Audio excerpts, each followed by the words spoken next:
ત્યાર પછી નાનો પ્રશ્ન એક અષ્ટકનો નિયમ આમ ચલાવી દીધો છે. ફરીથી ધ્યાન રાખો, અષ્ટકનો નિયમ કોને કહેવાય?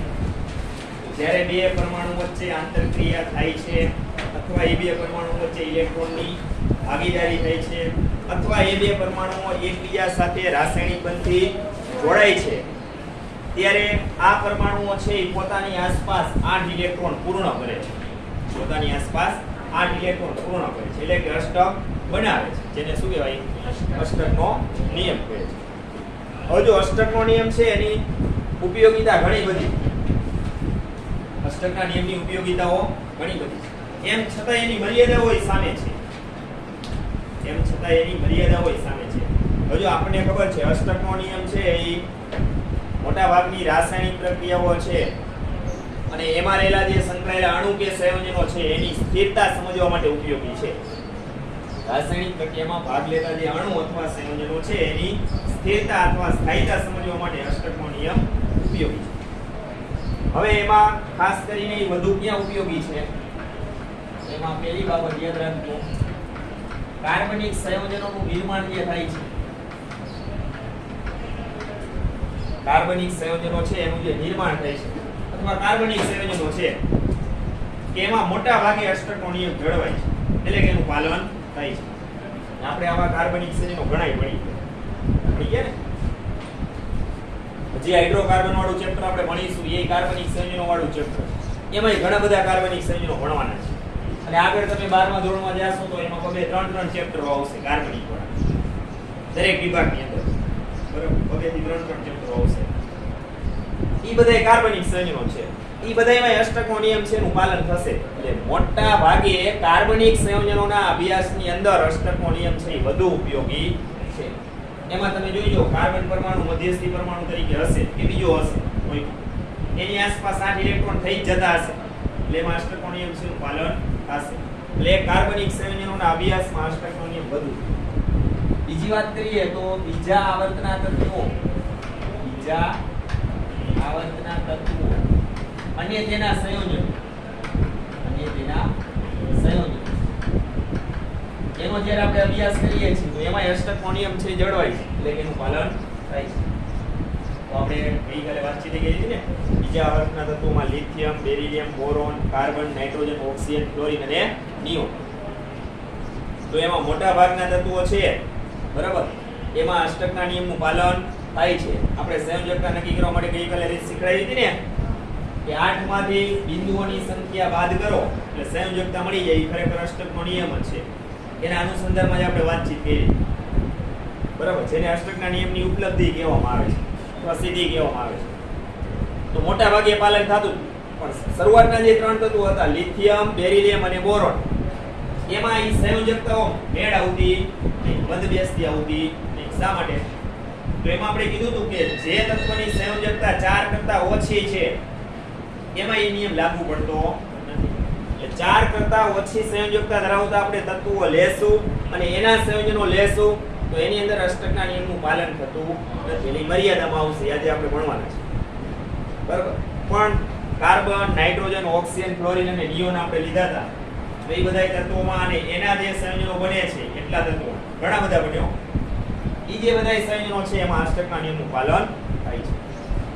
તો હવે જે પાલન નથી થતું, બરાબર, એને આપણે શું કહેશું? એની મર્યાદાઓ કહેશું. એને આપણે પ્રશ્ન સ્વરૂપે ભણી નાખવાના છે કે અષ્ટકના નિયમની ખામીઓ અથવા મર્યાદાઓ. અષ્ટકના નિયમની ખામીઓ અથવા મર્યાદાઓ. ઘણી બધી મર્યાદા ભણવાના છે, પણ મુખ્ય મર્યાદાઓ કેટલી છે? 3. મુખ્ય મર્યાદાઓ કેટલી છે? 3. એમાં પહેલી મર્યાદા હું આ પ્રમાણે કહું છું કે મધ્યસ્થી પરમાણુનું અપૂર્ણ અષ્ટક, મધ્યસ્થી પરમાણુનું અપૂર્ણ અષ્ટક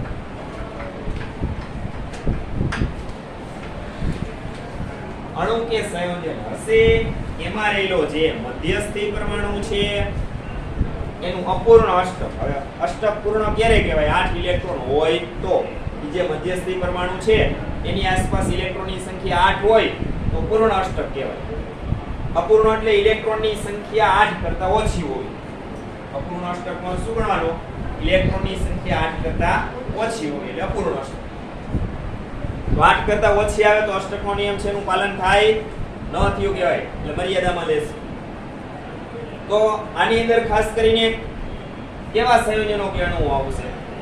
તો જો આપણે બીજા આવર્તના તત્વોની અંદર શરૂઆતમાં વાત કરી હતી, લિથિયમ, બેરિલિયમ અને બોરોન. આ તત્વો અને એના આધારિત જે એના સંયોજનો બને છે, બરાબર, એની અંદર ઇલેક્ટ્રોનની સંખ્યા તમે ગણજો, 8 કરતા કેવી આવશે? ઓછી. એટલે કે એમાં મધ્યસ્થી પરમાણુ અપૂર્ણ અષ્ટક છે તમને જોવા મળશે. એ બધા સંયોજનો આની અંદર ઉદાહરણમાં આવશે. ચલો આ બાબત ક્લિયર. અપૂર્ણ અષ્ટક એટલે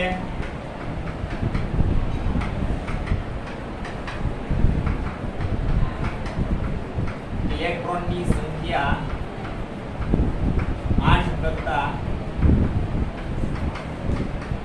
ઓછી હોય. 8 કરતા ઓછી. ચાલો આના ઉદાહરણમાં નજર કરીએ તો લિથિયમ અને એનું ક્લોરીન સાથેનું સંયોજન લિથિયમ ક્લોરાઇડ LiCl. પછી બેરિલિયમ, ચાલો એનું હાઇડ્રોજન સાથેનું સંયોજન BH2 બેરિલિયમ હાઇડ્રાઇડ. બોરોન આવે, બોરોનના હેલોજન સાથેના સંયોજનોમાં BCl3 છે, BF3 છે. પછી એલ્યુમિનિયમનું હેલોજન સાથેનું સંયોજન AlCl3 છે.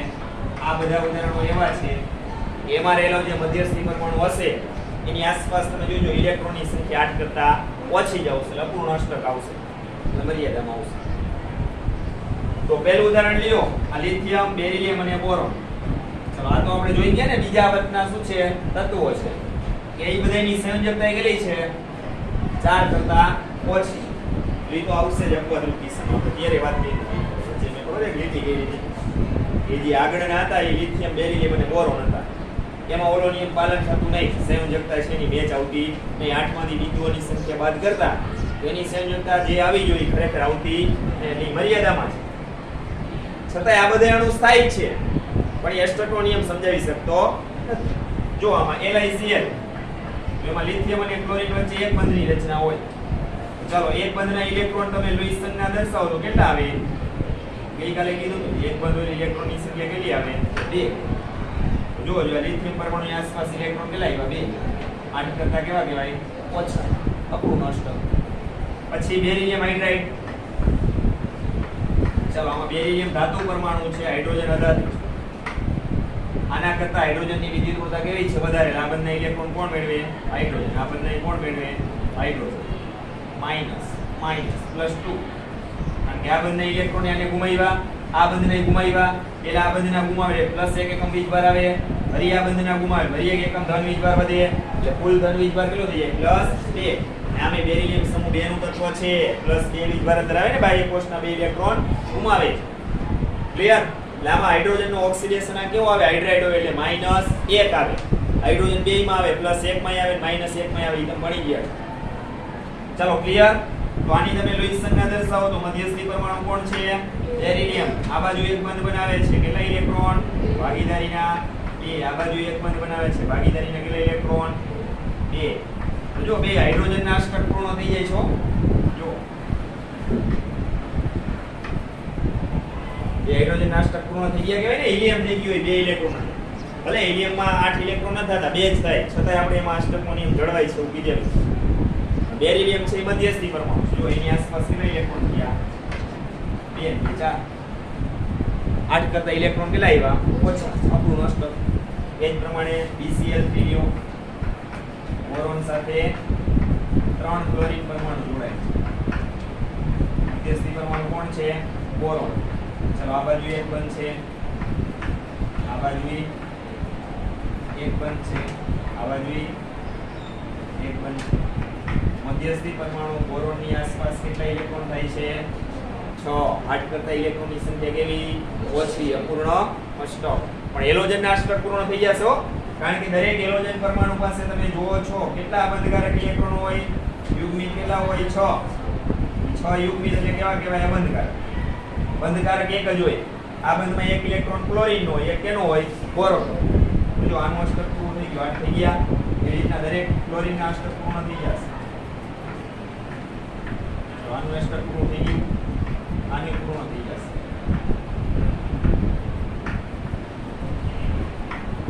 બોરોન નું થશે નહીં. મધ્યસ્થી પરમાણુ તો બોરોન છે, તો મધ્યસ્થી પરમાણુની આસપાસ ઇલેક્ટ્રોનની સંખ્યા 8 કરતા ઓછી. એવી જ રીતના તમે BF 3L CL આ બધામાં ચકાસજો. આવી જ રીતના થશે. ચલો પહેલી મર્યાદા બધાને ક્લિયર? આમાં કોઈને કઈ પ્રશ્ન? એકદમ સરસ. બીજી મર્યાદા છે એકી સંખ્યામાં ઇલેક્ટ્રોન ધરાવતા અણુઓ, જેને આપણે ટૂંકમાં આવું કહીશું. કેવું કહીશું? આવું. એકી ઇલેક્ટ્રોન અણુ. એકી ઇલેક્ટ્રોન આ અણુઓ એવા છે કે જેમાં ઇલેક્ટ્રોનની સંખ્યા એકી સંખ્યામાં આવશે. એકી સંખ્યામાં આવે એટલે આમે 8 તો થાય જ નહીં. 8 તો કેવી સંખ્યા છે? એકી. ઇલેક્ટ્રોનની સંખ્યા 8 કરતા વધારે હોય તો ભલે ને ઓછી હોય તો ભલે, પણ એકી સંખ્યામાં આવશે. એટલે કે અષ્ટકનો નિયમ છે એ જળવાશે એટલે મર્યાદામાં લેશું. પણ આવા અણુઓ જુજ સંખ્યામાં આવશે. કેવી સંખ્યામાં? જુજ સંખ્યા, ઓછી સંખ્યા. ઉદાહરણ તરીકે હું વાત કરું, નાઇટ્રિક ઓક્સાઇડ છે. નાઇટ્રિક ઓક્સાઇડ આનું બીજું નામ છે નાઇટ્રોજન મોનોક્સાઇડ. આનું બીજું નામ છે નાઇટ્રોજન મોનોક્સાઇડ. એ તમારે પર્યાવરણીય રસાયણ વિજ્ઞાનમાં નાઇટ્રોજનના ઓક્સાઇડ આવશે. વાતાવરણમાં જે ઉત્સર્જિત થાય છે બરાબર, નાઇટ્રોજન ઓક્સાઇડ એમાં NO પહેલા આવશે. નાઇટ્રોજન મોનોક્સાઇડ કહેવાય, જેને નાઇટ્રિક ઓક્સાઇડ કહેવાય. પછી NO2 આવે, નાઇટ્રોજન ડાયોક્સાઇડ. NO3 આવે, નાઇટ્રોજન ટ્રાયોક્સાઇડ. આવા નાઇટ્રોજનના ઓક્સાઇડ આવતા ને વાતાવરણમાં ભળે છે. પછી વાત કરીએ તો નાઇટ્રોજન ડાયોક્સાઇડ. બે ઓક્સિજન એટલે ડાયોક્સાઇડ, એક એટલે મોનોક્સાઇડ કહેવાય. ત્રણ હોય તો ટ્રાયોક્સાઇડ કહેવાય. નાઇટ્રોજન ડાયોક્સાઇડ એટલે NO2. જો આ બે અણુઓ એવા છે કે એની અંદર ઇલેક્ટ્રોનની સંખ્યા એકી સંખ્યામાં આવશે. જેમ કે હું પહેલું ઉદાહરણ સમજાવતો છું, નાઇટ્રિક ઓક્સાઇડ NO. બે પરમાણુ એકબીજા સાથે જોડે છે. તો આમાં નાઇટ્રોજન અને ઓક્સિજન પરમાણુ બે એકબીજા સાથે દ્વિબંધી જોડે છે. કેવા બંધી? ઓક્સિજનની બે સંયોજકતા પૂરી થઈ ગઈ. બંધકારક બે ઇલેક્ટ્રોન હોય ને એની પાસે, એક આ બંધમાં છે, એક આ બંધમાં. એક સિગ્મા બંધની રચનામાં વાપરે, એક પાઈ બંધની રચનામાં વાપરે. તો હવે એની પાસે ઇલેક્ટ્રોન વધ્યા એકઈ પ્રકારના, એકઈ પ્રકારના. બોલો શબ્દ સાંભળજો, સીધી ના નો પડે, છોટી જોકમાં એકઈ પ્રકારના ઇલેક્ટ્રોન વધ્યા આવે. કેવા પ્રકારના? યુગ્મિત વધ્યા એટલે કે અબંધકારક. કેટલા હોય? કેટલા વધ્યા? 4. ભૂલી ગયા ઇલેક્ટ્રોન રચના ઓક્સિજન પરમાણુ ક્રમાંક કેટલો હતો એનો? 8. 2 6. બાહ્ય કોષમાં કેટલા? 6. 6 માંથી 2 કેવા? એકલ ઇલેક્ટ્રોન. તો આમાં આવી ગયા. એકલ બંધકારક કહેવાય ને. 4 કેવા? અબંધકારક. એટલે કેવા? યુગ્મિત. યારિયા જો 2 4 ટકા રેડી. જોવાનું ઇલેક્ટ્રોન રચના તમે જોશો 1s2 2s2 અને પછી 2p2 બરાબર ને, 2p4 આવે ને 8 થાય તો 2s માં 2 છે આ રહી.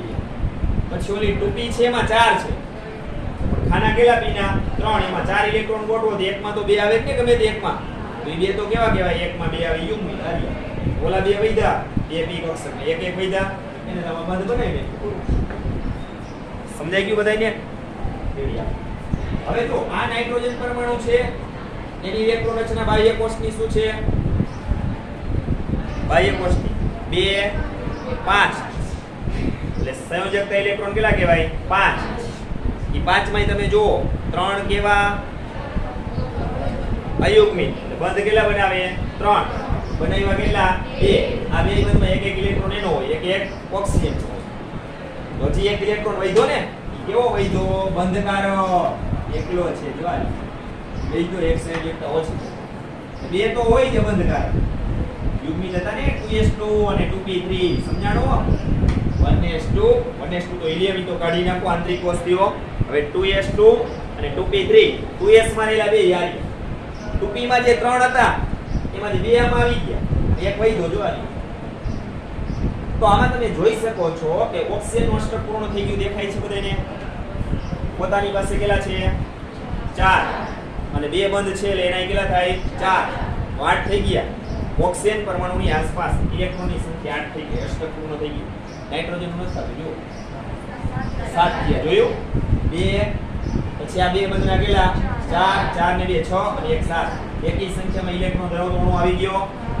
8 ઇલેક્ટ્રોન થતા નથી. આવો ને આવો મૂક્યો છે નાઇટ્રોજન ડાયોક્સાઇડ NO2 પણ NO2 માં કેવું હોય તો કે આવું હોય આવું જોઈએ ને બરોબર ના ચકાસી જો ખબર પડે આપણે કેટલું પડે કાઈ ના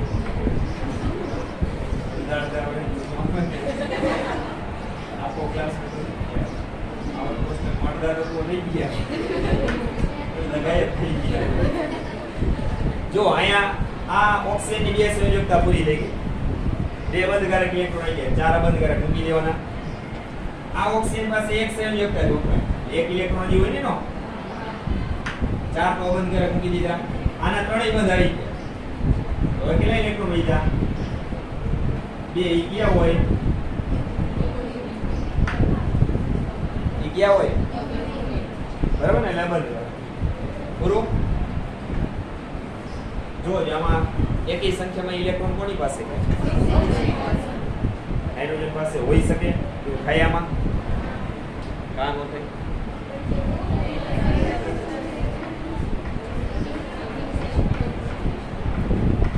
આ શું છે આ કોની સંજ્ઞા છે આમાં સંસ્પંદન થાય સંસ્પંદન એટલે દ્વિબંધના સ્થાનમાં ફેરફાર કરવાથી જે બંધારણો મળે અત્યારે આ બાજુના નાઇટ્રોજન અને ઓક્સિજન વચ્ચે દ્વિબંધ છે થોડાક સમય પછી તમે જુઓ આ દ્વિબંધ છે અહીંયા ફરી તમે થોડા સમય પછી જુઓ આ દ્વિબંધ અહીંયા તો આ બે બંધારણો એકબીજામાં સતત પરિવર્તિત થયા કરતા હોય સ્થાયી હોય તમે અત્યારે આ બંધારણ છે એ જુઓ તો આ પ્રમાણે છે થોડાક સમય પછી સ્પેક્ટ્રોસ્કોપી સાધનની મદદથી જોશો બંધારણની રચના આવી જોવા મળશે ફરી થોડા સમય પછી જોશો આવું જોવા ખરેખર આનું બંધારણ સાચું ગણવું કેવું આનો મતલબ એમ થયો કે પાઈ બંધ છે ક્યારેક આ બાજુ હોય છે ક્યારેક આ બાજુ હોય છે તો બે પરિસ્થિતિ વચ્ચેનું આપણે સમતુલ્ય બંધારણ દર્શાવી છીએ એમાં આવું હોય કેવું હોય મતલબ કે પાઈ બંધના પાઈ ઇલેક્ટ્રોનને ત્રુટક રેખા દ્વારા દર્શાવું છું ઈ બંને બાજુ હોય આવા પાઈ બંધને આંશિક પાઈ બંધ કહેવાય કેવો કહેવાય આંશિક પાઈ બંધના પાઈ ઇલેક્ટ્રોન બે તરફ વહેંચાયેલા હોય એટલે કે દ્વિબંધ બે બાજુ સમજવું પડે દ્વિબંધ છે તમારે બે બાજુ છે આ બાજુ છે ને આ બાજુ આવું હોય આનો મતલબ એમ છે કે આવું હોય ખરેખર કેવું હોય આવું કરો ને એટલે તમને ખબર પડી જાય આની પાસે 4 જ આવે આની પાસે 4 જ આવે આની પાસે જો બંધ તો 3 જ બનાવી કેટલા નાખ્યા વૈધા કેટલા કુલ હતા કેટલા 5 જો મેં કીધું હતું વિષમ પરિસ્થિતિમાં બંધ બનાવ આવું ગઈકાલે શબ્દનો ઉલ્લેખ કર્યો હતો ને તો આ વિષમ પરિસ્થિતિ થઈ આની પાસે 5 હતા એમાંથી 4 બંધ બનાવવા ઉતરી ગયા ભાઈ જોઈએ હવે કદાચ ગમે તે એક બાજુનો પાઈબંધ તમે તોડી નાખો આંશિક પાઈબંધ છે એટલે આવું નો સારું લાગે એટલે તમારે કામ લખવું પડે કામ આવું તો લખાય ખરાબ લાગે લખ્યું તો કઈ વાંધો તો શું થાય ખબર છે ગમે તે એક બાજુનો પાઈબંધ તૂટે તો એ પાઈબંધના પાઈ ઇલેક્ટ્રોન કોણ મેળવે નાઇટ્રોજન કે ઓક્સિજન જેની વિદ્યુત ઋણતા વધારે કોણ મેળવે ઓક્સિજન આના કરતાની વિદ્યુત ઋણતા વધારે ને કેટલા છે 2 ઇલેક્ટ્રોન મેળવવા એટલે કેવો થઈ ગયો અને પોતાનો એક ઇલેક્ટ્રોન આમાં હતો ઓલાને આલી દીધો એટલે આઈકો જીરો વિભાર x આવું જીતું છે આમાંથી એક બંધારણ આપ્યું નથી પણ તમને બધાય બંધારણનો અભ્યાસ ખબર હોવી જોઈએ સમજ પડી તો આમાં જુઓ નાઇટ્રોજન પરમાણુની આસપાસ શું થયું 3 બંધ એટલે 6 ઇલેક્ટ્રોન અને એક આર્યો 7 અને જેવું થઈ ગયું એક ઇલેક્ટ્રોન થઈ એકી સંખ્યામાં ક્લિયર બાબત આમાં સંસ્પંદન થાય કોઈ એક રચના આવી હોય તો આપણે એને સ્થાયી ગણી અને એનો જ અભ્યાસ કરવો અને પકડી રાખવું જરૂરી નથી થોડા સમય પછી આવું થઈ જાય ખરેખર વાસ્તવિકતા આવી અને આ બધી વસ્તુ તમે આગળ જતા 12મા ધોરણમાં આલ્કોહોલ ફિનોલ ને ઇથર એક કાર્બનિક સંયોજનો આ ચેપ્ટર ભણશો પછી નાઇટ્રોજન યુક્ત કાર્બનિક સંયોજનો એમાં એમાઇન સંયોજનો ત્રણેય પ્રકારના પ્રાથમિક દ્વિતીયક અને તૃતીયક પછી નાઇટ્રો સંયોજનો બરાબર આ બધા ભણશો નાઇટ્રોજન યુક્ત સંયોજનો ઓળખી કરાવશે પછી આલ્ડીહાઇડ કીટોન અને કાર્બોક્સિલિક એસિડ આ ત્રણેયનો સાથે અભ્યાસ કરશો કાર્બોનિલ સમૂહવાળા સંયોજનો બરાબર એની અંદર તમારે કાર્બોક્સિલિક એસિડ આવશે COOH આમાં મેં તમને ખબર કે સંસ્પંદન રચના શીખડાવી આમાં તમે જુઓ તમે ખોટા પડો શું પડો સંકરણી સાચા નક્કી થાય આમાં તમે કાર્બનનું સંકલન કેવું સમજો? sp2 શા માટે દ્વિબંધ છે ને? આ ઓક્સિજનનું કેવું ગણો? આ ઓક્સિજનનું કેવું ગણો? બે બંધ એકલ બંધ છે ને. આનું તમે sp3 ગણો, આનું sp2. જેનો આવડે વાંધો નથી, આ ચેપ્ટરમાં જે સંકલન આખું ડીપમાં શીખવાડીશ. આ ચાલુ ચેપ્ટર છે એમાં આપણે સંકલનના ત્રણેય પ્રકાર અને એ સિવાયના પ્રકાર ભણવાના છીએ. બોલા તો આપણે કાર્બન વાળામાં જોઈએ, કાર્બન સિવાયના આવે તોય તમને આવડશે. ખરેખર આ ખોટું છે.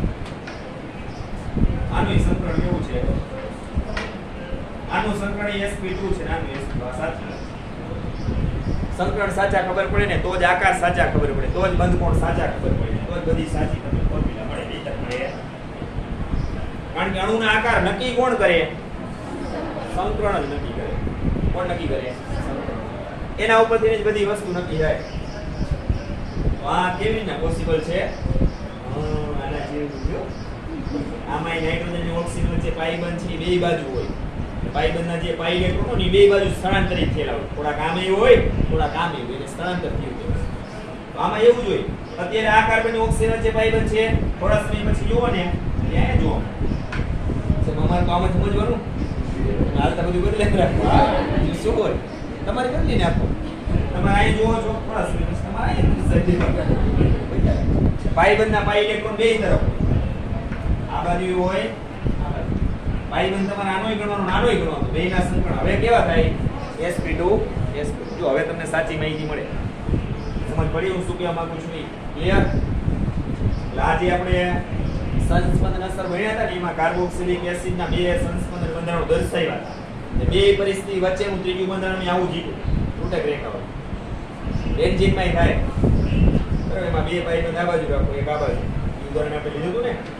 પછી એક આ બાજુ, બે ઓ બાજુ, પછી ત્રણેયને કાઢી નાખ્યા. શું કીધું? શું સૂચવે છે? પાઈ બંધના જે 6 પાઈ ઇલેક્ટ્રોન છે, કેટલા હોય? 6 પાઈ. એ કેમ પૂછ્યું? 6 પાઈ ઇલેક્ટ્રોન. 3 પાઈ બંધ આવ્યા ને. દરેક બંધમાં ઇલેક્ટ્રોન તો કેટલા હોય? 2. સિગ્મા બંધ હોય તોય ભલે, પાઈ બંધ હોય તોય ભલે. દરેક એક બંધ છે એટલે એમાં ઇલેક્ટ્રોન કેટલા હોય? 2. પાઈ બંધ કેટલા આવ્યા? 3. તો 3 પાઈ બંધના પાઈ ઇલેક્ટ્રોન કેટલા થાય? 6. તો એ 6 પાઈ ઇલેક્ટ્રોન છે ને સતત ફરતા હોય, ષટકોણ આકારે ચક્રીય. દરેક કાર્બન પરમાણુ ઉપર થઈને સતત એમના ફરતા. કારણ કે બંધ સ્થાયી, તેના ઇલેક્ટ્રોન સ્થાયી, દરેક કાર્બન પરમાણુ ઉપર થઈને એમના સતત થાય. તમે બંધારણ A લઈને બેન્ઝીનનો અભ્યાસ કરવા નીકળો, સાચી માહિતી મળે તો મળે. સંકલન ખોટા પાડો તમે, પછી બંધારણ B લઈને તમે આગળ વધો બેન્ઝીન, કોઈ તમે ખોટા પાડો. છેલ્લું જે બંધારણ C છે, બે પરિસ્થિતિ વચ્ચેનું સંસ્પંદન પામેલું બંધારણ, જેને સંસ્પંદન બંધારણ કહેવાય, ઈ ચાલે. કારણ કે બેન્ઝીનના 6 કાર્બનના સંકલન સમાન સૂચવે છે. તો આમાં આ બંધારણ છે તમને સંકલન કેવા સૂચવે છે? બે ઓક્સિજન પરમાણુના. આમાં બે ઓક્સિજનના સંકલન સમાન સૂચવે છે. સમજાણું? એટલે આ વસ્તુ તમને આગળ જતા પાછું ઉપયોગી બનશે. ચાલો, આ મર્યાદા સમજાઈ ગઈ બધાની. છેલ્લે મુખ્ય મર્યાદા ત્રીજી, વિસ્તૃત અષ્ટક, અથવા એને કહેવાય વિસ્તૃત અષ્ટક. એને કહેશો તો ચાલશે. તો અહીંયા અષ્ટક મોટું થઈ જાય છે, અહીંયા અષ્ટક નાનું થઈ જતું હતું એટલે અપૂર્ણ અષ્ટક. અહીંયા અષ્ટક મોટું થઈ જાય છે. આનો મતલબ એમ થયો કે મધ્યસ્થી પરમાણુની આસપાસ ઇલેક્ટ્રોનની સંખ્યા 8 કરતા વધુ હશે. ઇલેક્ટ્રોનની સંખ્યા 8 કરતા વધુ, તો વિસ્તૃત અષ્ટક કે વિસ્તૃત અષ્ટક. ઇલેક્ટ્રોનની સંખ્યા 8 કરતા વધારે હોય. તો આની અંદર આપણે વાતચીત કરીએ તો એક PF5 ફોસ્ફરસ પેન્ટાફ્લોરાઇડ, ફોસ્ફરસ 5 ક્લોરીન છે એટલે પેન્ટાફ્લોરાઇડ, પછી ક્લોરીન લખો તો ચાલે, પેન્ટાક્લોરાઇડ કહેવાનું. પછી સલ્ફર હેક્સાફ્લોરાઇડ SF6, સલ્ફર હેક્સાફ્લોરાઇડ. રસાયણોનો રાજા સલ્ફ્યુરિક એસિડ H2SO4 વગેરે. જો આ બધા સંયોજનો કે અણુઓ એવા છે કે એમાં મધ્યસ્થી પરમાણુની આસપાસ તમે જોશો તો ઇલેક્ટ્રોનની સંખ્યા 8 કરતા વધારે હશે. ઇલેક્ટ્રોનની સંખ્યા 8 કરતા વધારે હશે. આને શું કહેવાય? વિસ્તૃત અષ્ટક, મોટું અષ્ટક. તો પહેલો અણુ છે PF5, મધ્યસ્થી પરમાણુ કોણ? ફોસ્ફર. જે પરમાણુની સંખ્યા અણુમાં ઓછી હોય મધ્યસ્થી કહેવાય ને મોટા ભાગે. મોટા ભાગે આપણે એને એની સાથે કેટલા ફ્લોરીન જોડાય છે? 5. આવી ગયા 5 બોન્ડ, પાછી જગ્યાએ ક્લોરીન મૂકી દો. થઈ ગયો pf અણુ તો મધ્યસ્થી પરમાણુ કોણ ફોસ્ફરસ એની આસપાસ બંધ કેટલા 5 તો ઇલેક્ટ્રોન દરેક બંધના બે મૂકો તો ફોસ્ફરસ પરમાણુની આસપાસ ઇલેક્ટ્રોનની સંખ્યા કેટલી થઈ જાય 10 8% ઇલેક્ટ્રોનની સંખ્યા વધી ગઈ અષ્ટક મોટું થયું ને આને વિસ્તૃત અષ્ટક કહેવાય પણ હેલોજનનું અષ્ટક તો પૂર્ણ થઈ ગયા છો હેલોજન દરેક પરમાણુ છે એની આસપાસ કેટલા બંધ છે 1 એના ઇલેક્ટ્રોન કેટલા 2 દરેક ફ્લોરિન પાસે કેટલા ઇલેક્ટ્રોન અબંધકારક હોય 6 6 ને 2 8 થઈ ગયા દરેક ફ્લોરિનના અષ્ટક તો પૂર્ણ થઈ જાય પછી SF6 સલ્ફર હેક્સા ચાલો એમાં સલ્ફર પરમાણુની આસપાસ 6 ફ્લોરિન પરમાણુ દરેક જગ્યાએ ફ્લોરિન પરમાણુ બીજો તો આમાં મધ્યસ્થી પરમાણુ કોણ સલ્ફર પોતાની આસપાસ કેટલા બંધ છે ઇલેક્ટ્રોન કેટલા આવે 8 કરતા વધી ગયા અષ્ટક મોટું કહેવાય રેડી તો SF6 અહીં શું આવશે વિસ્તૃત અષ્ટકના ઉદાહરણમાં આવશે પછી H2SO4 એમાં મધ્યસ્થી પરમાણુ કોણ સલ્ફર એમાં સલ્ફર સાથે બે ઓક્સિજન પરમાણુ આવી રીતના હોય જ્યારે બે ઓક્સિજન પરમાણુ આવી રીતના હોય એટલે કે બે દ્વિબંધ હોય બે એક બંધ વૈધા કોણ આવે બે હાઇડ્રોજન બરાબર સલ્ફેટ આયન કયો SO4 - 2 SO4 - 2 આ તમે ભણ્યા હતા કેમાં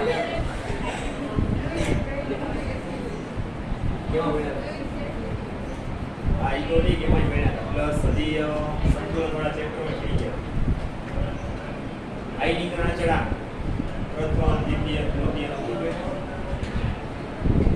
H2SO4 માં આયનીકરણ કેટલી વાર થાય બે વાર થાય તો એની સાથે આયનીકરણ ચડા કેટલા સંકળાયેલા બે પહેલા તબક્કા સાથે પહેલો K1 કહેવાય બીજા સાથેનો છે ને K2 કહેવાય H2SO4 ને પાણીમાં ઓગાળો એટલે પ્રથમ વખત એનું આયનીકરણ થાય એક પ્રોટોન છૂટો પડે પાણીમાં ઉમેરે છે H3O+ અને આમાંથી ઋણાયન કયો આવે HSO4- ચાલો એ પ્રક્રિયાનો સંતુલન અચળાંક ખબર પડે ને H2SO4 પાણી સામે HSO4- અને H3O+. ચાલો એ પ્રક્રિયાનો સંતુલન અચળાંક Ka1 બરાબર શું આવે નિપજોની સાંદ્રતાનો ગુણાકાર છેદમાં પ્રક્રિયકોની સાંદ્રતાનો ગુણાકાર પેલો આયનીકરણ અચળાંક મળી ગયો Ka1 હજી ઓલો HSO4- છે પ્રથમ પ્રક્રિયાના તે નિપજ મળે છે એમાં હજી એક પ્રોટોન છુપાયેલો છે હજી એક વખત એને પાણીમાં ઓગાળો હજી એક વખત આયનીકરણ થાય વળી HSO4- પાણીનો અણુ સામે H3O+. ચલો એ પ્રક્રિયાનો આયનીકરણ અચળાંક બીજો મળ્યો ને K2 બરાબર નિપજોની સાંદ્રતાનો ગુણાકાર છેદમાં પ્રક્રિયકોની સાંદ્રતા ભણ્યા છો તો એ તો ઈ જ રહ્યો પાછું કારણ કે આ બંધ તૂટે ને પાણીનો પેલો અણુ ઉમેરો ત્યારે પેલો આયનીકરણ પ્રક્રિયા આ બંધ તૂટે બીજી ધ્રુવતા કોની વધારે આ બંધમાં જોવાનું છે ઓક્સિજનની વેજ બંધમાં આ બંધના ઇલેક્ટ્રોન મેળવે -10 જો પ્રોટોન છૂટો પડ્યો ને પછી પાણીના બીજા અણુ સાથે પ્રક્રિયા થાય ત્યારે એનો બીજો આ બંધ તૂટતો હશે હોય જ એટલે વળી પાછું આમાંથી H+ આ બંધના ઇલેક્ટ્રોન તો ઓક્સિજન મેળવે એટલે 2H+ છૂટા પડ્યા SO4- 2 આવી સમજ પડી પ્રશ્ન નહીં દેખ આ બંધ શું કામ હોય જ આમાં કેટલાય બંધ છે હોય જ શું કામ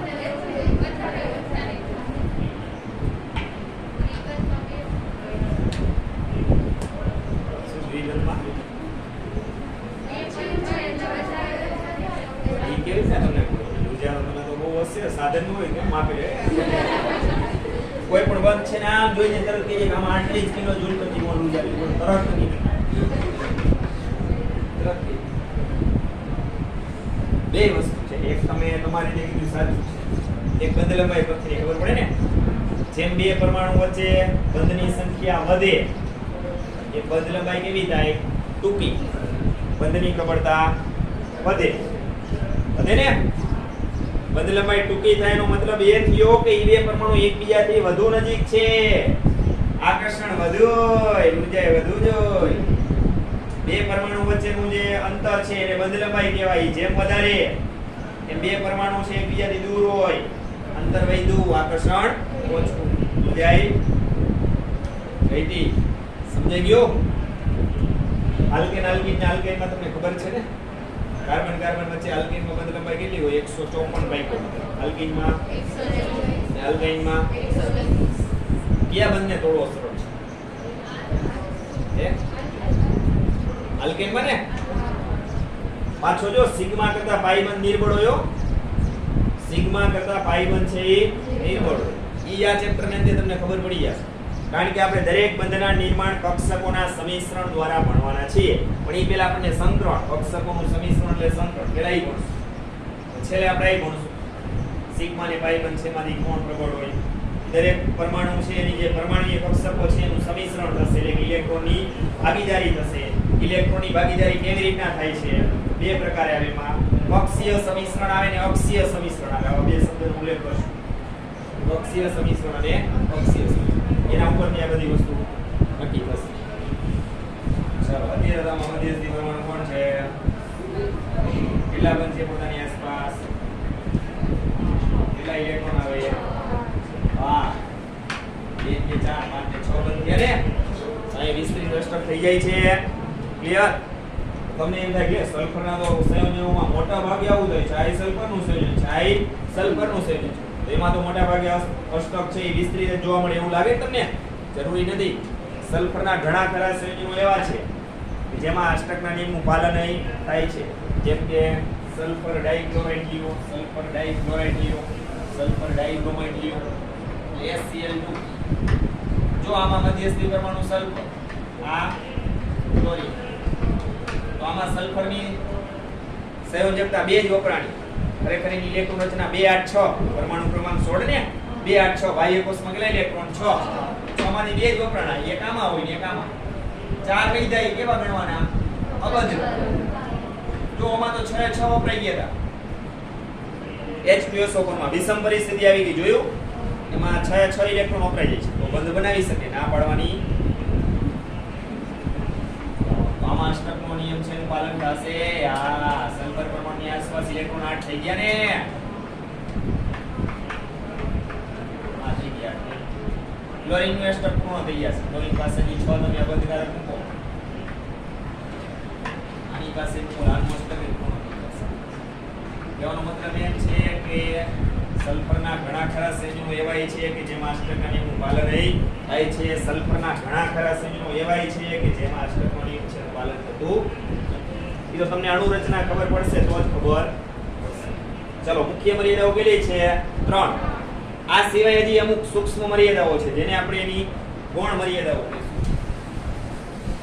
જેમાં વાત કરીએ તો પહેલી મર્યાદા છે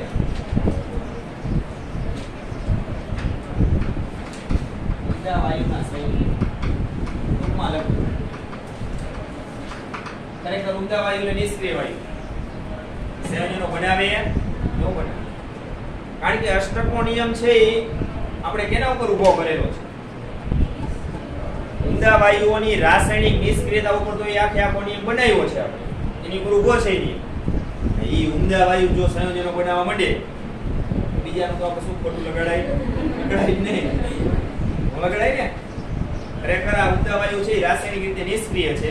એના ઉપરથી તો આપણે અષ્ટકનો નિયમ બનાવ્યો કે દરેક પરમાણુ છે એ પોતાની આસપાસ 8 ઇલેક્ટ્રોન ગોઠવે છે ઉમદા વાયુની જેમ, અને એની જેવી સ્થાયી ઇલેક્ટ્રોન રચના પ્રાપ્ત કરે છે, સ્થિરતા પ્રાપ્ત કરે. અને આ પોતે સંયોજનો બનાવવા લાગે બીજા તો થાય બનાવે. એમાં કઈ ખોટું લગાડવાની જરૂર. તો ખરેખર આ ઉમદા વાયુ છે એ સંયોજનો બનાવવા ન જોઈએ. પણ તમે ઉમદા વાયુ સમૂહ 18મો સમૂહ છે, પી બ્લોકમાં આવશે. પી વિભાગના તત્વો ભાગ 2 12મા ધોરણમાં ત્રીજા સેમેસ્ટરમાં ચેપ્ટર ભણશો. છેલ્લે તમારે સમૂહ 18 ના તત્વોના સંયોજનો આવશે. જૂથ સંખ્યામાં જ આવશે. ઉમદા વાયુઓ છે એ ઓછી સંખ્યામાં જ સંયોજનો બનાવે.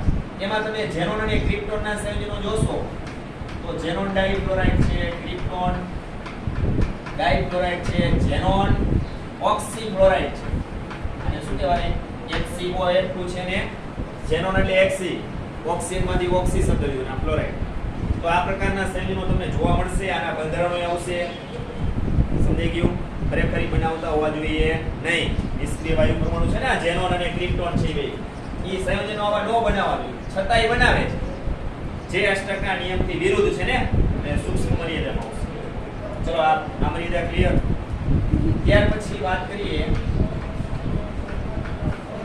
તો કે અણુઓના આકાર સમજાવી શકતો અષ્ટકનો નિયમ છે ઈ અણુઓના આકાર સમજાવી શકતો આકાર સમજવા માટે શું જાણતા હોવું જોઈએ સંકરણ છે અષ્ટકના નિયમ પરથી નક્કી થાય નહીં અષ્ટકના નિયમ પરથી સંકરણ નક્કી ન થાય તો સંકરણ નક્કી ન થાય તો અણુના આકારે સમજાવી શકાય નહીં અને ત્યાર પછીની બાબતની વાત કરીએ તો અણુઓની સ્થિરતા અથવા સ્થાયીતા અને ઊર્જા સમજાવી શકતો અષ્ટકનો નિયમ છે એ અણુઓની સ્થિરતા અને અણુઓની ઊર્જા વિશેની માહિતી આપતો નથી એમ કહી શકાય કે સમજાવી શકતો નથી બે કે વસ્તુ છે ચલો સ્થિરતા અને ઊર્જાનો સંબંધ છે વ્યસ્ત સંબંધ છે ખબર છે ને કોઈ પણ અણુની ઊર્જા વધે તો એની સ્થિરતા ઘટે ઊર્જા ઘટે તો સ્થિરતા આ નિયમ છે એની રાસાયણિક ઊર્જા કહેવાય કઈ કહેવાય ઊર્જાની રાસાયણિક અણુમાં સમાયેલી જે ઊર્જા હોય એની રાસાયણિક ઊર્જા કહેવાય અણુઓની ઊર્જા નક્કી કરવા માટે ઘણા બધા પરિબળો છે જેમ કે એક સંસ્પંદન જેમ કોઈ પણ અણુના સંસ્પંદન બંધારણો કે સૂત્રો વધારે દોરી શકો એમ એની સ્થિરતા કેવી હોય વધારે જે અણુના સંસ્પંદન સૂત્રો વધુ દોરી શકાય એમ એની સ્થિરતા કેવી વધારે સ્થિરતા વધારે ઊર્જા કેવી જો એક અણુઓની ઊર્જા અને સ્થિરતા નક્કી કરવા માટે એક અસર સંસ્પંદન ભણી ગયા બીજું પરિબળ હાઇપર કોન્જ્યુગેશન અસર એ ભણી ગયા પણ સંસ્પંદન અસર અને હાઇપર કોન્જ્યુગેશન અસર માત્ર ને માત્ર દ્વિબંધ ધરાવતા અણુમાં જ ઉદ્ભવે તો જે અણુઓમાં દ્વિબંધ નથી એને અસર લાગુ પડે નહીં તો એમાં ફરજિયાત તમારે શું ધ્યાનમાં લેવું પડે અણુઓની ઊર્જા જ નથી ધ્યાનમાં લેવું પડે એ અણુઓની અંદર સમાયેલી ઊર્જા જેને એની આંતરિક ઊર્જા કહેવાય જે તમે ઉષ્માગતિશાસ્ત્ર અથવા થર્મોડાયનેમિક્સ વાળા ચેપ્ટરમાં ભણી લીધી રેડી અણુની અંદર કે પદાર્થની અંદર સમાયેલી ઊર્જા જેને એની આંતરિક ઊર્જા કહેવાય દરેક પદાર્થ છે એમાં ચોક્કસ દ્રવ્ય છે ને દ્રવ્યનો જથ્થો છે એને અનુરૂપ એમાં ઊર્જા સમાયેલી હોય જેને એની આંતરિક ઊર્જા કહેવાય આપણે કેમિસ્ટ્રીમાં આવશે થોડુંક બેમાં જુદું પડે છે થોડુંક બેમાં શું આવે છે કોમન આવે છે ચલો આ સમજ પડી એટલે એના પરથી નક્કી થાય એની સ્થિરતા તો આ વસ્તુએ અષ્ટકનો નિયમ સમજાવી શકતો પણ આ ત્રણ મર્યાદાઓ એવી છે કે સૂક્ષ્મ એટલે ગૌણ મર્યાદાઓ મુખ્ય મર્યાદાઓ ત્રણ છે કે ખાસ ધ્યાનમાં રાખવી ચલો આ પ્રશ્ન આયા લાવ હવે ઓલો પર્યાવરણીય રસાયણિક જો ચાલો પહેલો પ્રશ્ન કોઈને કઈ પ્રશ્ન છે